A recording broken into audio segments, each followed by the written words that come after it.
Oimore nyakora mogejuang kamora mora maintiere geno ne odiochieng' mari odhi e yo makare arwakini machiegni weche manyien mag ang'ich welo kang'anyo mar lakteche pacho ka odonjo odiochienge mar 9 kawuono nieri ma kata obedo ni piny owacho setemo mar mondo mi gitwagi e yo makare kod lakteche mondo ng'anyo no rum ma ka bende koro jotuo pod dhi nyime ka hinyore bedo odiochieng' ma kawuono piny ngima dhialo odiochieng' mar chieng' pi ka bende warango ni to kamora mora ma intiere in machiegni kata mabor maromo nade kod kama inyalo yude pi maler ma inyalo tiyo godo. Wang'i ane ni gin weche mage ma bende wamiyo pek e weche manyien ma kawuono.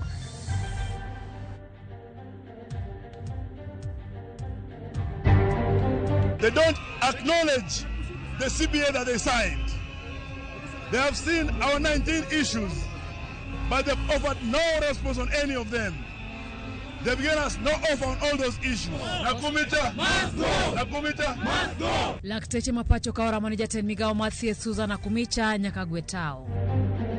We have closed nearly 500 establishments, either because they are operating contrary to the law on proximity to learning institutions. Pinyo wacho yango ni kuonde uso math mohewa 4,000 matiyo machiegni kod kuonde tiegruok nyaka sani oselor.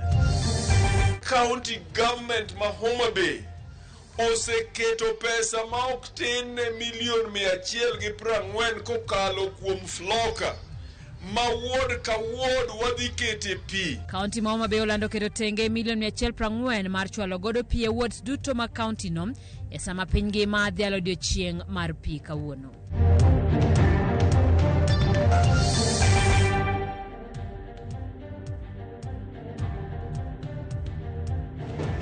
Machiegni nyakora mogi kaka pili nyalo tudori kod namba mar ote machuo kari 369 bende yudowa kanyo e mbui mag oganda kama oting'o Facebook achiel kachiel RamogiTV bende wayudore kanyo e mbui mar YouTube wayudore mbui mar X kachiel kod Instagram. Nyinga Simfros Okinda, jaloko marwa en Wilson Ochuka. Ng'anyo mar lakteche odonjo odiochieng' mar 9 kawuono tok twak e kind riwruog lakteche KMPDU kod jodito mag sirikal mano timre otieno manyoro gore Lwanda. Kaluwore kod jatend jotije piny owacho Felix Koskei, twak no dhi maber ma winjruok obedie mar chugo komiti mondo konye weche mag medo lakteche osara mak mana ni winjruok ne ok obetie ewi medo lakteche osara. Lakteche koro dwaro mondo jatend migao Matthew Susan Nakumicha ogwetao. Twak e kind lakteche kod jodito mag sirikal manyo bagi otieno manyoro mar temo tieko ng'anyo mar lakteche madhi nyime pacho ka nochako gore Lwanda. Mano ne en romo mar adek e kind sirikal kod riwruok mar lakteche nyaka ne ng'anyo mar lakteche chakra juma mokalo.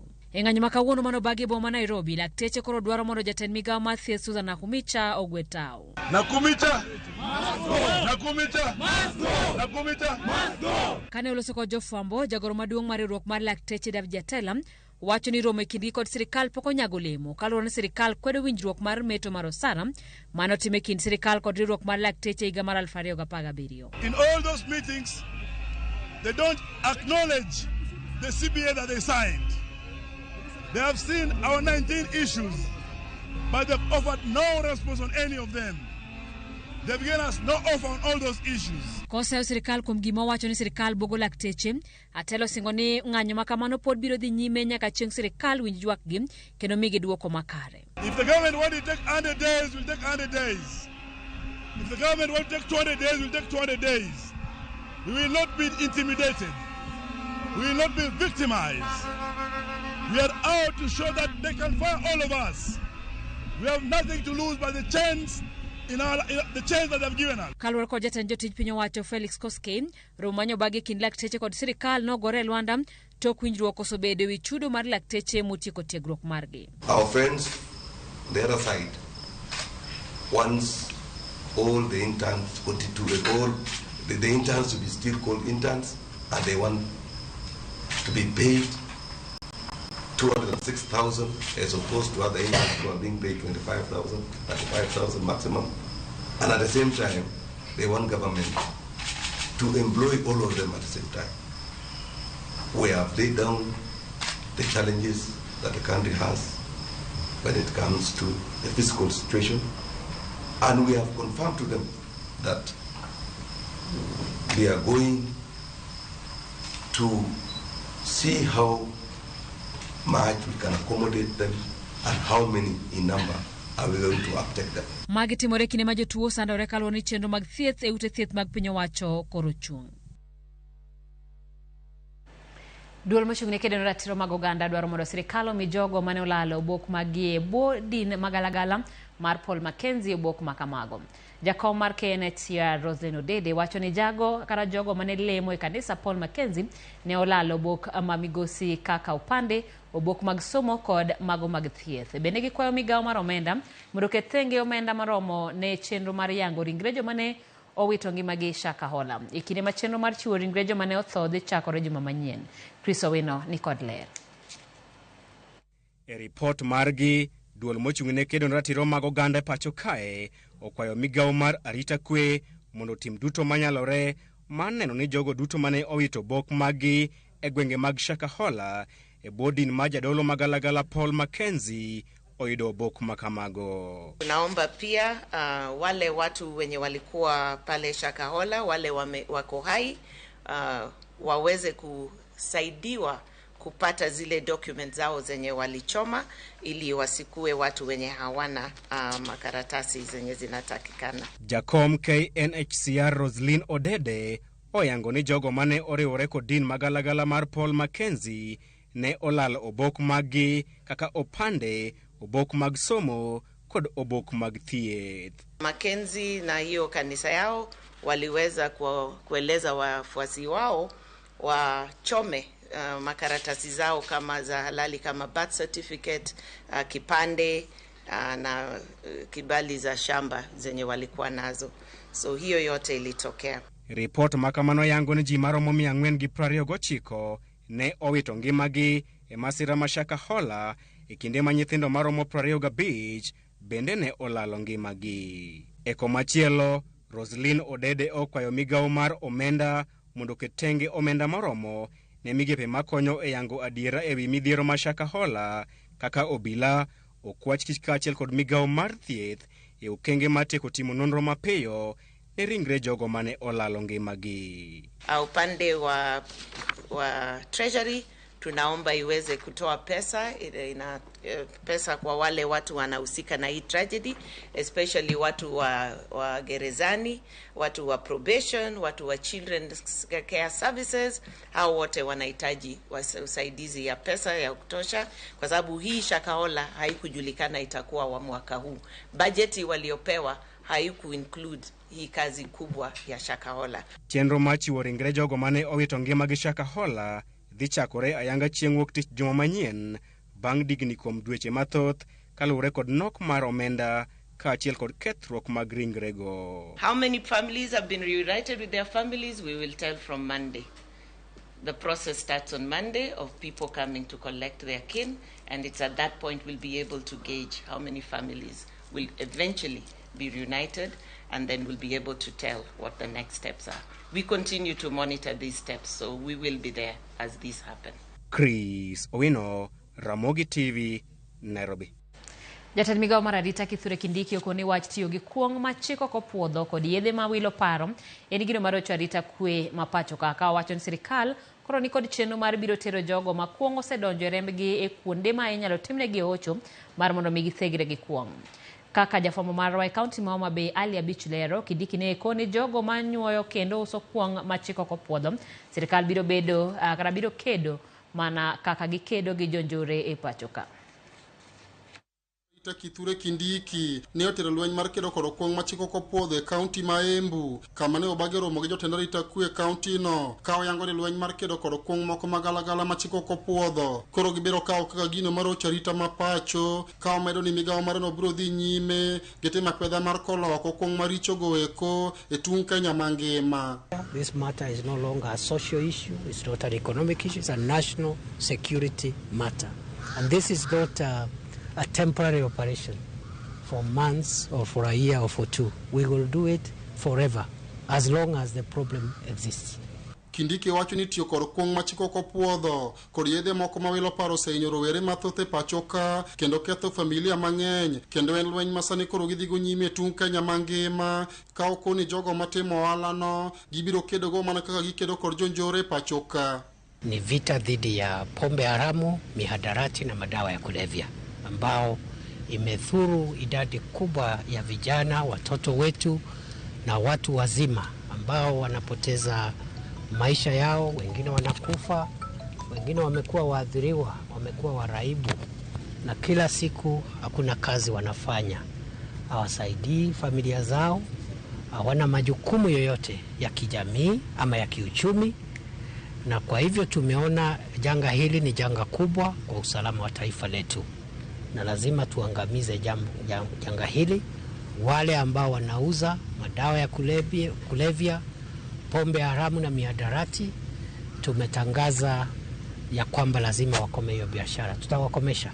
Nyaka ni migao mar arita pachoka chaka pedha ni kunde math moko lure kod chike. Kunde math maromo 4,800 mantie machiegni kod kunde tiegruok oselore pachoka, ka kunde ma iuse kuong' maonge lesen maromo 9,500 bende oselor. Omedo ni kunde nyuoyo kuong' machiko kopuodho maromo 12 bende osekethi apedhano. Kindiki wacho ni kunde ma inyuoyo kuong' machiko kopuodho pachoka bende lesen magi pod ibiro chungi e kinde ma migao no dhi nyime konono kunde ma inyuoyo kuong' e pachoka.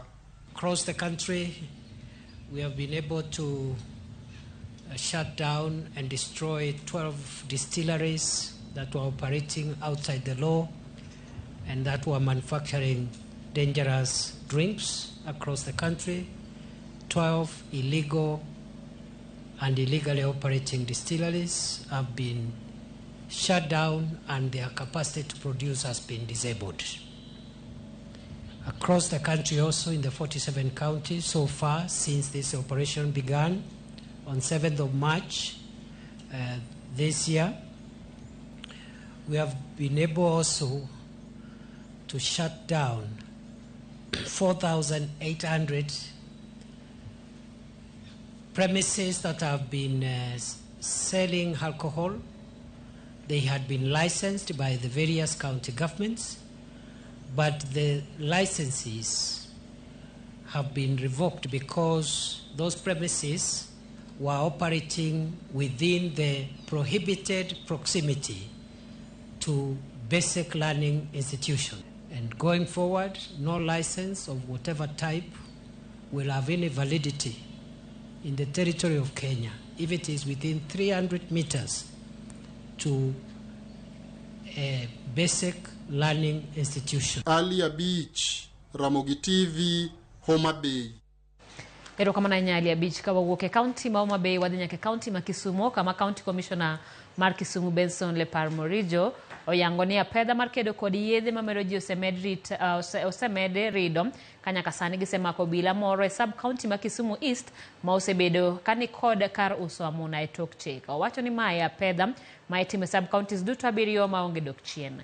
Bendo yangonia put mayande ochuogi marango kuonde ma inyuoye kuongo osedolo tache county ma Kisumu neno ni kembe maloso kongo timo kamane yor chik.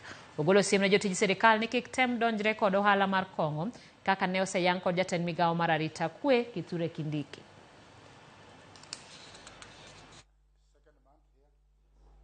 Ever since we started these intensified raids, the rate of crime has gone down. Hata you, I think you can agree with me. Tulikuwa unasikia sana West, Riyadh, Kisian, watu walikuwa wanakuwa mugged almost every evening. I think ever since we commenced these upscaled operations and raids, the crime rate has gone down. So I think hii mambo ya Bruce pia as a bearing to crime, as a bearing to security. That's why now the government considers as a national threat, a threat to national security. That's why I think the government is citing the Preservation of Security, Preservation of Public Security Act. Riwruok mar Azimio la Umoja medo semo kalo piny wacho kuom medo suru ma piny maru ma ogedeo midhiero ma jo Kenya kaloe kane giloso e kaunti ma Kisii gi jofwamb weche jatend Wiper migosi Kalonzo Musyoka gi nyawadgi mar DAPK Eugene Wamalwa ne odhi mokalo kama piny Kenya chomo kaluwore kod ng'anyo mar lakteche makoro hinyo jopiny. Sechego bende ne gihum nono kod weche mibadhi kaachiel kod weche mag mbolea ma ok opuodhi ma ok nyal konyo jopur.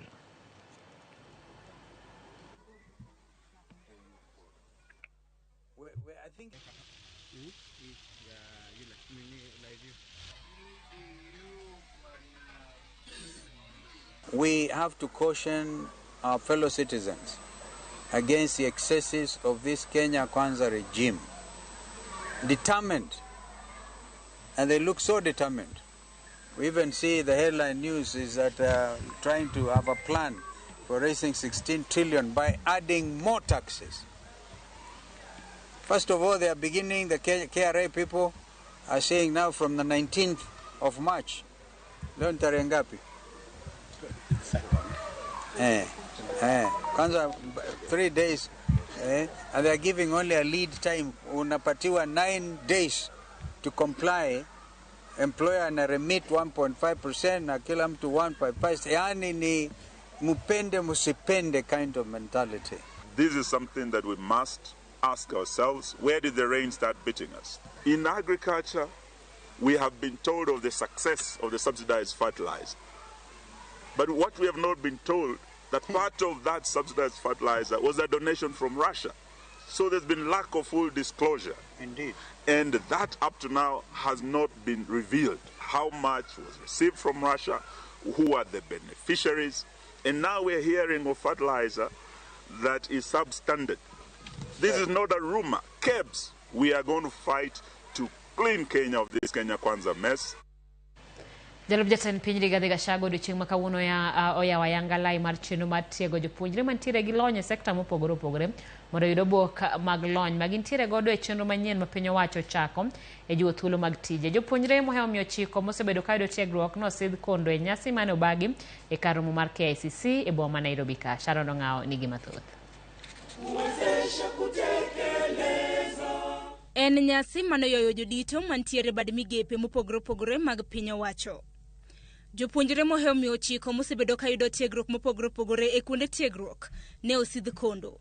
Jalub jatend piny Rigathi Gachagua mane nwendo modhial e nyasino opogo jopuonjre mosebedo ka yudo tiegruok e lony maggi mondo yudo boke. Indeed, today, hard-working, dedicated, focused and qualified Kenyans who could never have bagged a certificate will walk home with the promise of a job and a bright future for themselves and their families.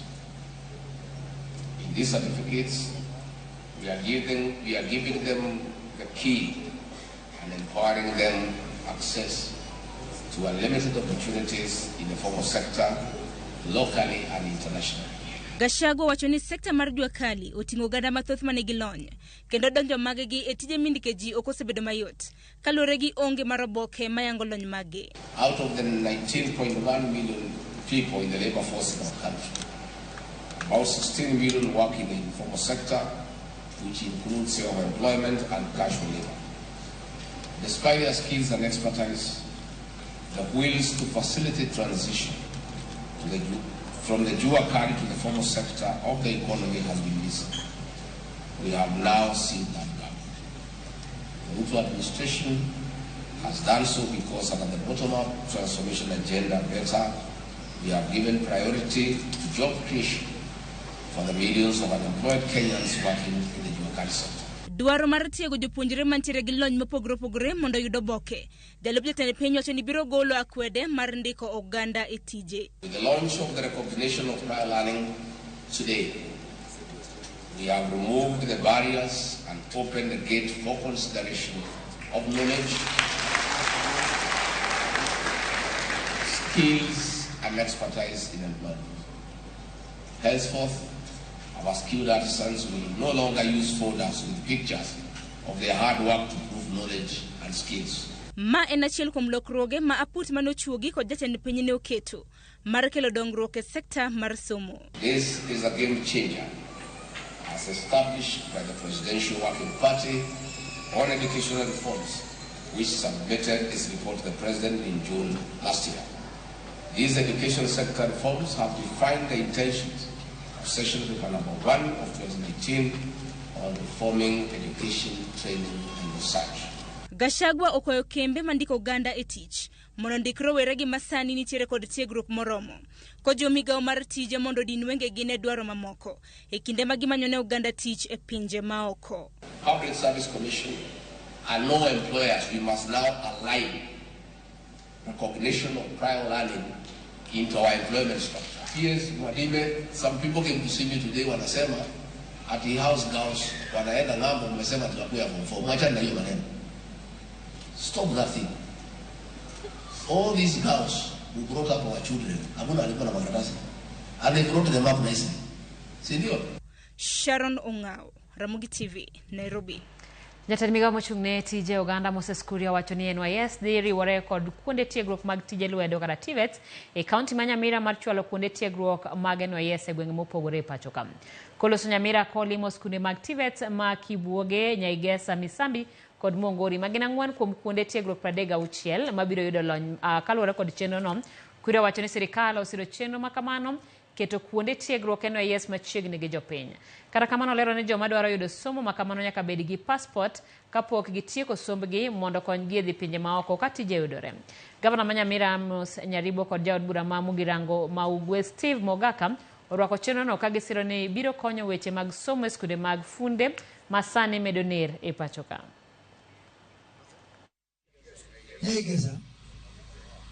Inaitwa Nyaigesa VTC, Vocational Training Center.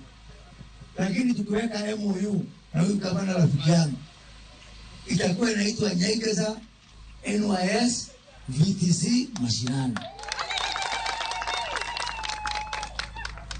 Hawa vijana hawakutakuwa na tofauti yao na wale ambao wamesomea NYS huko kwingine.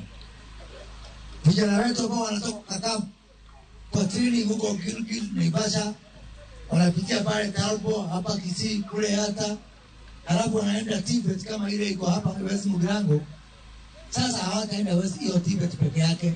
Nita-equip ili bahari na ile equipment unapata kwa NYS ndio utapata hapa.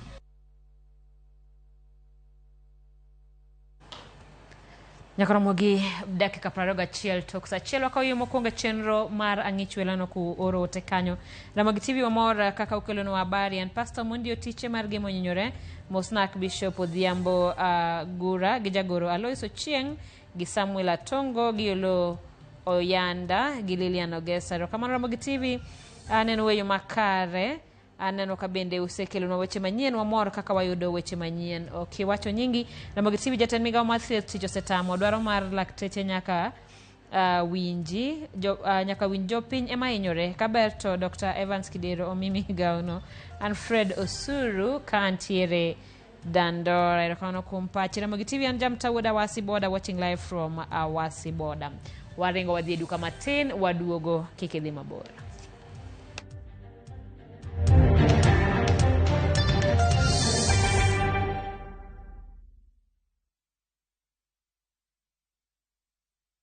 Ewe Mola, kwa ajili yako nimefunga, na wewe na kuamini, na kwa riziki yako nimefuturu. Kiu imeondoka na mishipa imelainika, na malipo yatathubutu akipenda Mungu. Bonyeza star 811 star 280 hash kupata dua ya kufungua kama skeza tuni yako.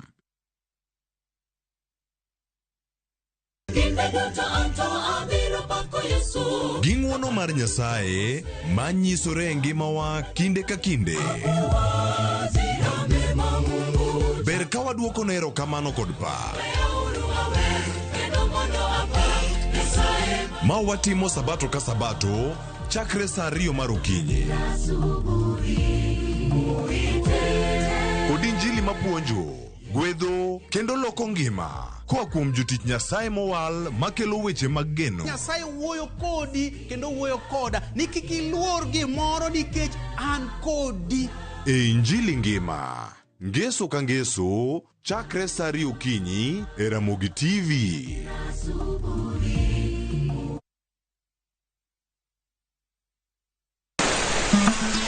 Fwenyo chuny kitwa.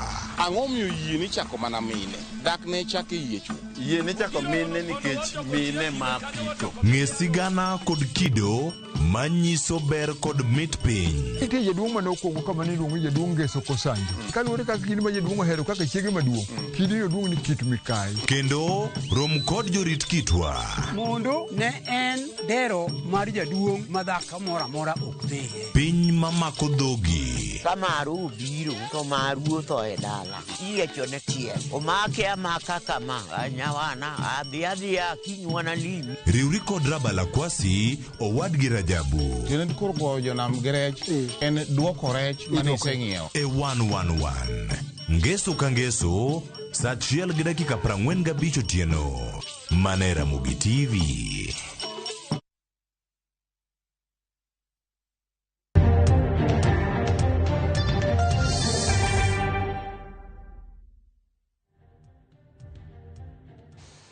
Machiegni kendo nyako Ramogi jopinyo kwa mondo pidh yien kaka yorno mar ywayo pi e kinde ni malokruok mar kor lwasi futo pachoka kendo kelo midhiero modhuro e alwora gino makelo nok mar pi magi ne owachi e boma Kisumu e kinde nyasi mar ringo odiechieng' pi ne mane nyasi no dhi nyime counties mopogore e pachoka. Millicent Adhiambo miyo waler mathoth.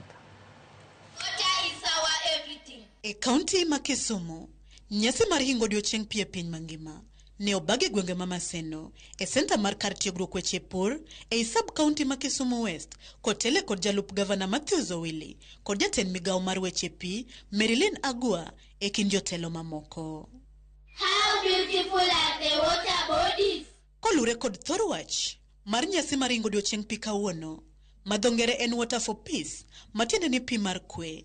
County ma Kisumu oyango ni gidwa mondo ginyadak makare e kindgi kod county ma Vihiga magigoyo godo tong' mabende e mathothne gigolo e pi ma ikeyo e gwenge ma Maseno kod alworane. Maseno falls in Kisumu County and that transboundary issue is a challenge. So hence we brought this World Water Day today in Maseno just to embrace that coherence and also embrace the sisterhood and the brotherhood that they've been having together. Kaluwore gi thoro mar wach kawuono wanya kwe kamora mara wantie oke Maseno kende kamora mora kwe e kindwa gi jowetewa kwe e kindwa gi joma wadago machiegni.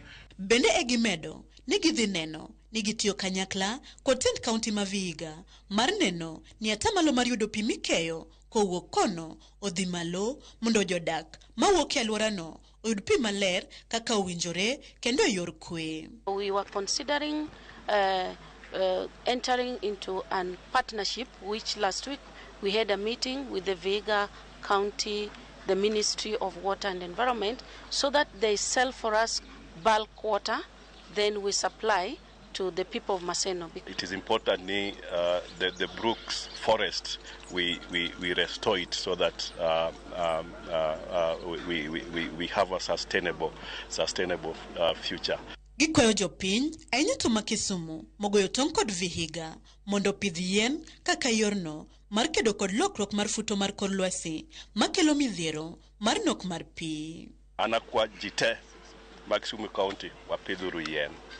To kwatiyo gi pi, wati gi pi e yo maler kik wabed gi a lot of wastage. To e county ma Homa Bay, nyasino ne obagi skund primar ma Magare e kar chung' od bura ma Homa Bay town. Jatend migawo mar pi e county no Laktar Joash Allo osiemo wang' jopiny ka okoni wach kwalo kod ketho gige pi e obadho maduong' matiro chenro mar chwalo ne jopiny pi maler e kor gwengego, wach mane osir kod MCA makono Samuel Obwana. Pi en gima duong' to Homa Bay chandruok ma wan go ne ka wasemiyo pi to kuritgi. Sani awinjo kinyiso wa pige moko manyokethore. Kendo ne wakwayo the CC water ni kuyie to ka gimoro nyalo riwo machiegni to pare Homa Bay West Ward. Ewi manalo ne oyango ni higani giseketo budget maromo $140 kowuok e floka ma idhi ke godo pi e ward te 40 mayudore county ma Homa Bay. Sirikal mar county government ma Homa Bay oseketo pesa ma ok tin ne $140 kokalo kuom floka ma ward ka ward wadhi kete pi. Wakunyo pi to waketo sola ma ok ni jopiny chulo stima kata kiny tamogi. Together we must protect water. Millicent Adhiambo, Ramogi TV. Erokamano Milsen, kapod wantiere weche mag pi en piny owacho mar kaunti ma Migori dhi nyime kod chenro mar kunyo pi ondamo ma ok bor ne mita 500 ka wuok dala ka dala e gwenge mar Resafe kaunti ma Migori kaka yo mar neno ni oganda obedo kod yote yudo pi. Ma ibire kinde ma pod oganda mathoth to ahinya gwenge mag Resafe pod wuotho mabor ka gimanyo pi maler. George Juma nigi ler mathoth. En ngima oganda mathoth mawuok e gwengego makoro kuonde yudo pi koro nok wuotho ndao mabor kamanyo pi.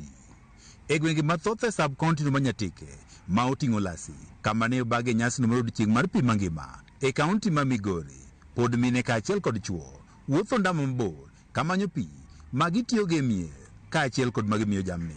Kwani mondo pigigo okenwa e kuonde mwanyalo tuomogie e yo makare nikech piny mwelo koma okete jomoko ok nyal gik kono. Agombo mana ni ka pesa nyalo yudore to med ket better more allocation e pi. Gisani wang'e ni budget yenyewe ni constraints mang'eny nikech demand ni malo gi other sectors also. Sida mosebedogo en mar pi. Inde wariwo wan gi yawa achiel moriwowa gi dhok tema inde wamodho. Moko kuom mine bende chiewo mondo eka giyud pi ka jamni koro pok oduwo e kuonde yewni ma pi koro yudore. Nyamachi skul koro en mita mabor mondo ichop koni kwa ome samoro iting'e kama nyathini e ng'eyi chia irite dala idwa dhi miyo modhi. Kata insani giki nwang' ka oro rieny kama mabete mancha wachiko be koro pigi orumo onge koro ang' wana modhi amodha gi dhok. Wata mondo bed gi yewni mondo wene dhok kasto wabed gi boreholes ma waneno ka county government wa Migori ta mondo kendo machiegni. Jodegwego mag Nyatike kaka mano moro Lasi e sub-county ma Nyatike kata kamano wacho ni geno koro nitiere e bwo chenrono mochak kod piny owacho mar kaunti ma Migori mar chwalo pi e gwenge mag Resafe. Koro nyaka sechegi waduoko ne president mar kaunti erokamano kanyo omiyowa pi maler mar modho. Koro sani odwa yawe ayanga mondo chak tich. Wayudo pi Olasi center nitiere pi yawo sani bende okunywa pi maler mwabro modho. Koro bernwa nikech wadwa modho pi maler. Nitiere borehole ma osebedo drilled ka next to the Olasi dam. So borehole ni dhi keyo pi e area ma kaler kae. Odhi medo support pi ma itero Olasi secondary school, obo serve Olasi primary school, obo serve the dispensary. Jatend migawo no mar pi e kaunti ma Migori Christopher Osana wach ni gintiere kod chenro mar neno ni oganda duto koro bedo kod yot e yudo pi maler. Ne sirikal mar Dr. Chila Yako e gima noketo mare mar tich ne jopiny e yor pi owacho ni e gwenge kaka ma wantie ni onge miyo kata ng'ato madhi wuotho ne dhi manyo pi obed pi mimodho pi mitiyo godo mimiyo jamni ok iwuoth mokalo mita 500 kapok ichopo pi. Omiyo ka wadhi mbele kumiyo wa higni 3 modonge to gwenge gi te kilomita mita 500 ine pi. E taonde ot ka ot nitiere fereji mar pi mane kuma watiyo kwa chiko. Seloso yawo molasi ni obedo renovated koro sano obedo tiyo maber ji yudo pi makare. Waloso yawo moro kendo Nyamache ma sani nigi pi ma ji nyalo tiyo godo. Waloso yawo ma Sagenya ma nigi pi. Waloso yawo bendo Chuna. Migawo mar pi e kaunti ma Migori yango ni gisemedo keyo pi ka owuok e atamalo 44 e higa mar 2022 nyaka atamalo 54 e higani. George Juma, Ramogi TV, Migori. Oganda jo Kenya maromo 1,126 osewito ngimagi masira mag apaya pacho ka higani. Kwan man malo kipimo kod higa mokalo mane ji 959 olalo e ngimagi. Duol mochung' ne gayo masiche mag apaya Thurka NTSA lero ni jogo mawuotho e bath apaya maromo 384 osewito ngimagi ahinya higani ka ipimo gi higa mokalo mane ji 323 owito ngimagi. Lipodno lero ni e higani derepe marom 77 osewito ngimagi kipimo kod higa mokalo mane derepe 94 nolalo ngimagi e apaya. NTSA bende lero ni jowuoth ma osewito ngimagi higani gin 225 ka higa mokalo ne gin mana 170. Jopiny ma iting'o kod apiko maromo 82 oselalo ngimagi ka higa mokalo e kinde thuolo machal kama ne gin ji 93. Joriemb ndiga 16 higani osetho e apaya ka higa mokalo ne gin ji 17. Joriemb apiko 242 osewito ngimagi e apaya higani ka higa mokalo ne gin ji 262 ma bende notho kotenore gi masira mag apaya. Entiselero ni masiche magapaya igane nyaka tarik 20 mar dweni osemedore kod kwan atamalo 7.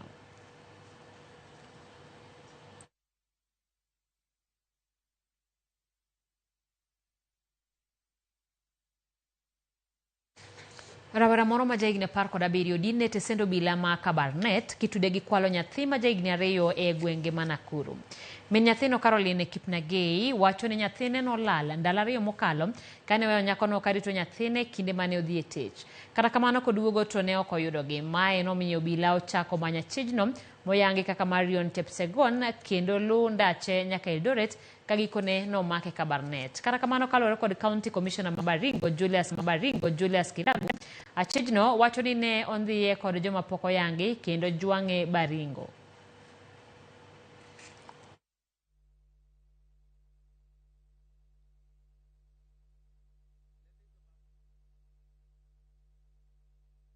Niliwacha saa 3 kwa nyumba. Nilimezoea kuacha on Wednesday. Nikawacha nikaondoka. Around kitu saa 11 ndio tunapigiwa na ulizo kama najua kwenye walienda. Njoo kuchukua mtoto mwingine kutoka shule. So ile kumpigia simu kwa anachukua. Vile tulikuja nyumbani tunamuuliza hiyo masaa tu around 5-6. Tunaulizia majirani ambao walitoka. Waliweza kuona msichana ambaye ni miaka 17 akiwa na mtoto na wakashuku kwa wakadoubt kwamba huyu mtoto ni wake, ndio wakaweza kutupea information.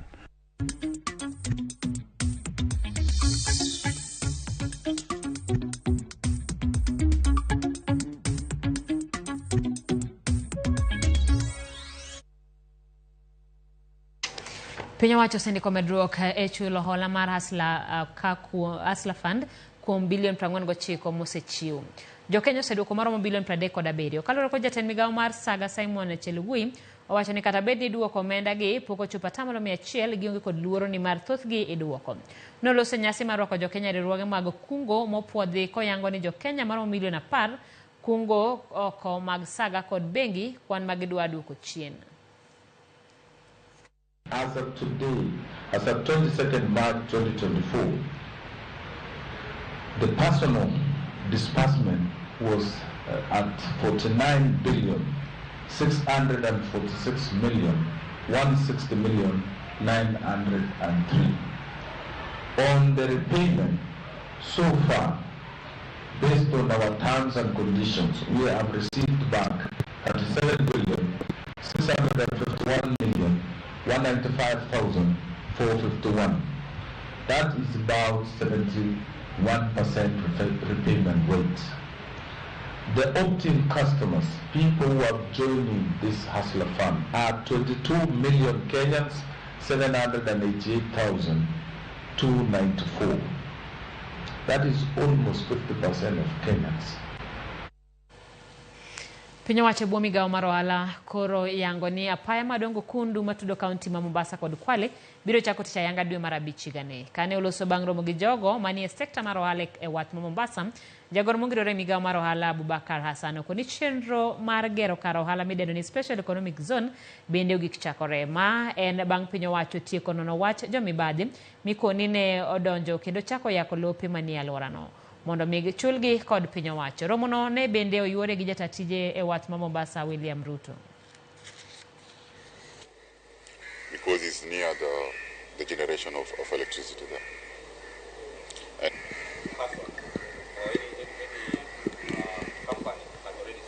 there has been a delay because of the PAPS issue, because the list had been queried, but there was a multi-agency team which was formed to look into the issue, and the multi-agency team has resolved that the list is now okay. And as I have said, in the next 1 or 2 months, that PAP issue will be no more, and the investors will be screened to set up in the Special Economic Zone. Upande wa Mombasa Special Economic Zone, KPA ni operator, na tuna invite investors wakuje, na vile pia amesema kuna investors tayari wako wamekuja. Taifa kazi tayari yashaanza kazi, na vile tumesema at least kazi ile imeanza kufanya ni about 20%, na wale investors wengine pia na tumepokea applications nyingi sana kutoka investors wengi, na tunatumai hii process ikimalizika, then kazi itaanza kwa haraka sana.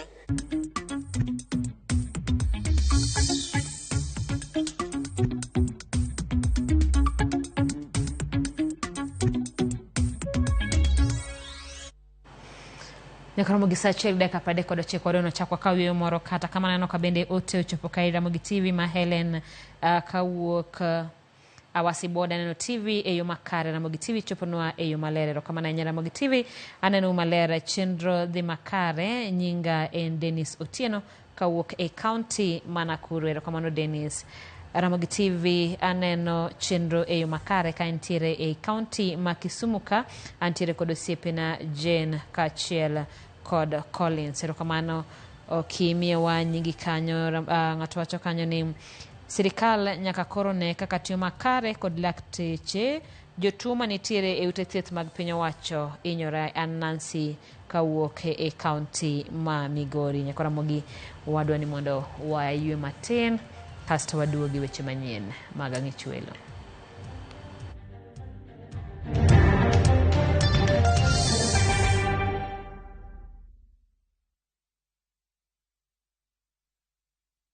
Sasa kwa tao moja tu unaweza pata third party cover for your private motor vehicle valid for 30 days. Say goodbye to expensive motor vehicle insurance. Pata bima kutoka Direct Line Assurance. Kujisajili bonyeza *487#. Weka namba plate ya gari yako, ID namba yako, email address yako na ulipe thao moja tu. And your digital cover will be sent to you instantly. Collect your sticker at your nearest Total service station. Dial *487# upate third party motor insurance valid for 30 days. Pap, ni thao tu.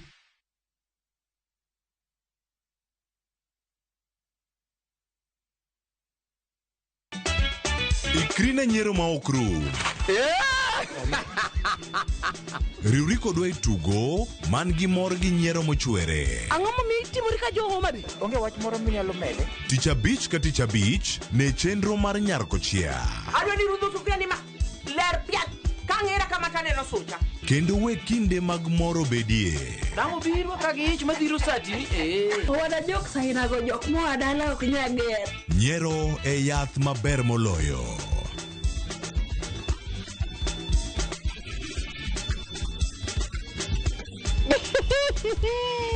Nyarkochia tich abich ka tich abich saa 1:45 otieno.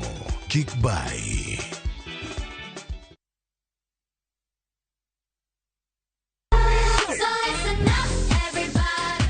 Ikrine piny mopong' gi mor, nyiero gi gik mabeyo ma ok rum. Wagweli mondo ibiri uri kodwa e piny majaberni. Chenro ka chenro nigi puonj gi tugo e yo maber ahinya. Riuri kodwa ngeso ka ngeso, fweny gik mabeyo. Minolep mara en nengo nanga nenore ni ng'eny ngang. Bedo gi osiepe gi nyalo mar loso gik moko. Nyithindo. Wazazi, ino ng'ani. Ng'ani tar maka jo Kenya to teng'e to yudo mogo. Utalama e kalenda mari nikech rogo mar nyithindo. Tieko juma mari gi mor kod ilo. Chakre saa 3 okinyi mana e RamogiTV.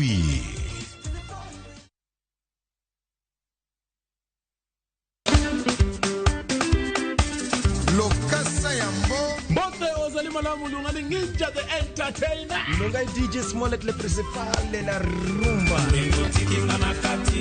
Ngakoro mwenye wangu wacho ni tudri kodwa chengeso ka chengeso kwa kelo ni chenro mar tiedero. Chakre safaga chia nyaka saa 1 odhiambo. Kuma okelo ni thumbo bedo piny motimo ledro.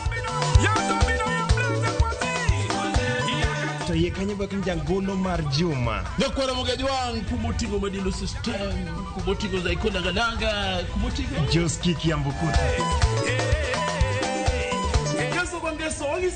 See you there.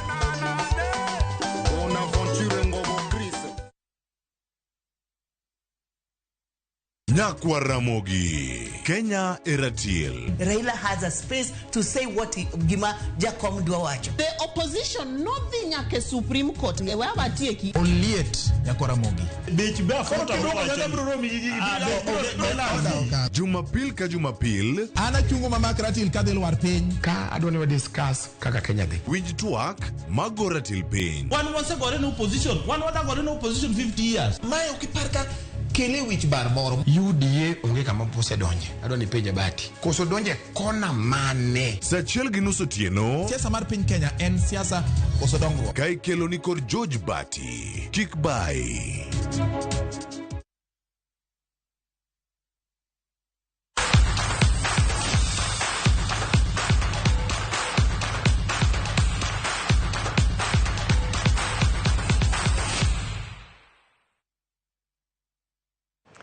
Machiegni Ramogi weche mag tuke. Evans Otieno jaloch manyien mashabiki ya Vieta bang' loyo omenda maromo $250,000 kokalo bonus. Otieno ma en jadaka ma Kariobangi obedo jaloch manyien kokalo kambi mar shabiki.com e tuke mag Vieta. Kambi mar shabiki.com chiwo mich ne jogo punda moyudo mich mamalo mogik. Kano wuoyo e seche mane okawo mich mare, Otieno lero ni obiro dhi nyime gi goyo punda kogeto yudo pesa moheo mane oyudo kawuono. So you can decide to cash out sai.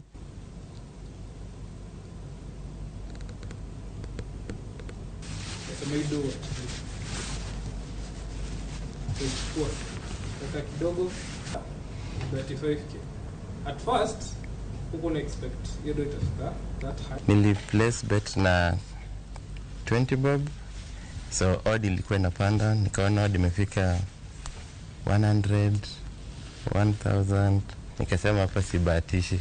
Then I cashed out. And the next day I got a call from Shabiki telling me that nimeshinda an extra 250,000. Yeah. I was very happy because it was something I was expecting. Mimi nilikuwa nacheza tu Avieta, nicheze nimalize. Jatend migao mar weche tuke Babu na Mwamba nolimo kaunti ma Nakuru kendo rango gedo mar alap ma Afraha Stadium magedo mare osir gi jatend migao man kaunti ma Nakuru kendo sebedo kadhi nyime. Na Mwamba elime mare no nyiso mor mare gi gedo no madhi nyime ka bende no chiwo gigo matend kaunti onego tim mar miyo alapno thuolo mar bedo gi rang'iny madwarore gi riwruok matayo tuke mag adhula e pinje duto. Alap ma Afraha biro chiwo thuolo machielo ne timbe bedo gi alap ma inyalo bagi e tuke. Gino mana Mwamba wacho ni biro konyo chwalo tuke mopogore opogore e kor gwenge. Babu na Mwamba ne olero ni sirikal mamalo biro tiyo gi mago mag counties e gero pewe e counties. The next thing they're talking about is drainage, and these just so waziri. Yes. Kombali sizes of changing rooms, the direction of goal posts, and no way. I'm telling you, no way. Nyayo Stadium, which is at we will continue to work with the county government of Nakuru to ensure that we finish this facility and put it in a place where it can support the development of talents, not just for the county of Nakuru, but also for the whole country. Afraha Stadium is a historic stadium. This is one of the most historic stadia in our country. It's unfortunate that it has taken too long to upgrade it, but it's good that it's now on track.